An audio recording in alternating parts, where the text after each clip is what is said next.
4, 5, 6, 7, 8, 9 niggas won a war, 10 niggas on the floor, 11 niggas on the porch, 12 killers won a war, 13 carnivores, 14 labradors, 15. So I guess we can move on to Group F, probably the most interesting group of all. Okay, so I'm just gonna throw Hungary there at fourth. I'm not even gonna fucking explain why. Yeah, we're not going to Are argue. you sure not that. Germany? After what they did last time and how badly. Okay, so Watch Hungary finish first now. Just saying.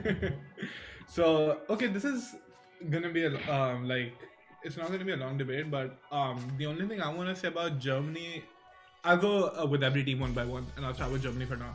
Germany in their main attack or in their finishers have Timo Werner and Kevin Volland. Now I haven't been tracking much of Kevin Volland to comment on his performance, but as for Timo Werner, I think it's pretty inevitable that he hasn't. I'm not gonna say he's played bad, he's played bad or discredit him, but I'm just gonna say he's lost his confidence in finishing. He's there at the best attacking spots. He knows his movements, but he just can't finish, and he's lost this confidence. So only for that reason, I feel that Germany are gonna miss out on a big goal scorer for them, which is why I would place them third, even though they have one of the most solid midfields in the tournament. Speaking of Goretzka, Kai Havertz, Joshua Kimmich, and Thomas Müller, who have been in great form. The only reason I'm going to place them third is because of their lack of an attack for this tournament. And before I move on to the next team, does anyone want to say anything about Germany? Yeah, I think you're missing out on a really crucial piece for them, is their World Cup winning forward Serge Gnabry, who would play if Werner doesn't perform well. They've got good attacking playmaking options, as you listed before, in Kai Havertz and Thomas Müller, who has a lot of assists in the Bundesliga this time. I'm not sure if he ended up winning the assist, if he ended up getting the most assists, but I'm sure he did get a lot of assists this time. So I don't think Germany will do badly in the attacking front this time. I think the defense might be a little bit more cause for concern, especially the fullback areas. If Kimmich plays in midfield, they have Holstenberger at left back, and Low likes to play defensive fullbacks anyways. So. Yeah, but he's been playing a really weird 3 at the back system that's got them nowhere in the qualifying and friendly. As I said, they lost 6-0 to Spain. So I'm just not sure about what system they're going to play. I agree that they'll finish third in this group because Portugal are probably more solid defensively than them, and then France obviously from an attacking point of view, even though Deschamps is a terrorist. I wanted to explain that further about the 3 at the back thing, but the only reason I see them having a functional squad if they play a false 9, which I don't see it happening in the 3 in the back. It would be possible with a similar system as Chelsea. 3 forwards, Havertz, Werner, Gnabry, Sané, kind of drifting around without a main striker. Yeah, but comparing it to the other 2 super giants in the group, I don't see them coming. Third is fair. Yeah. I don't know about third. Their attacking lineup is really, really strong. On the other hand, even their defense isn't that bad. Antonio Rudiger, he played really well in the Champions League final. If he continues that.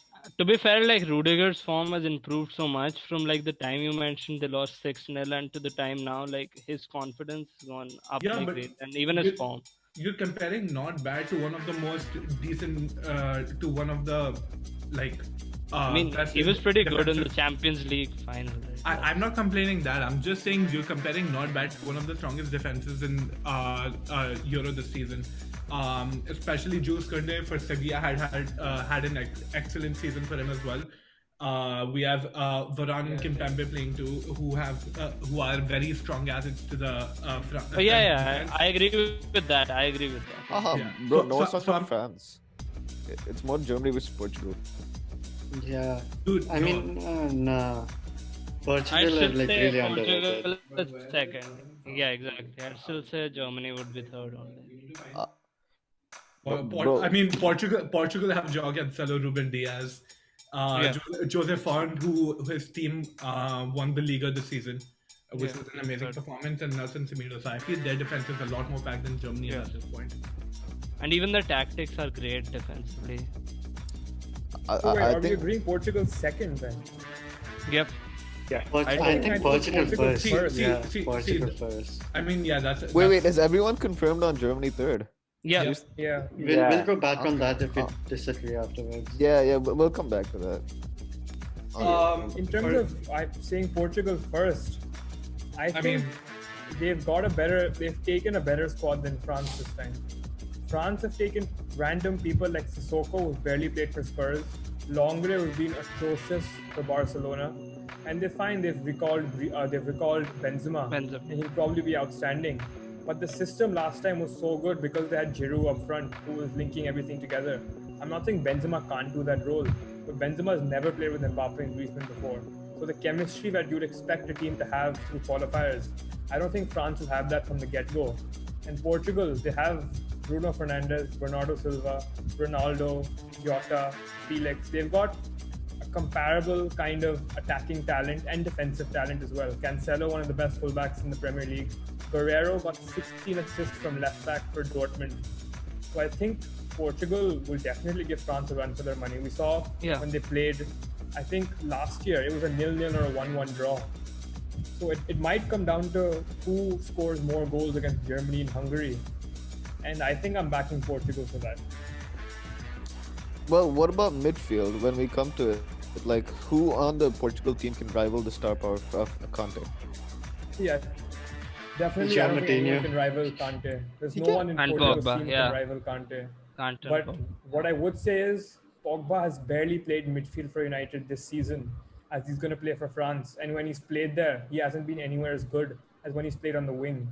So he's got the best midfield in the world next to him.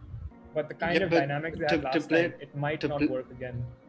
To just counter that, to play devil's advocate, he played as a CDM or like a more defensive midfielder for United in 2018 as well, and he performed really well in the World Cup. It might just be the players he's around. Conte can do more of the defensive work, and he can move forward more. Yeah, what I'm saying is this time he hasn't played midfield for United. So he himself has barely played there. He's played on the left of an attacking kind of trio.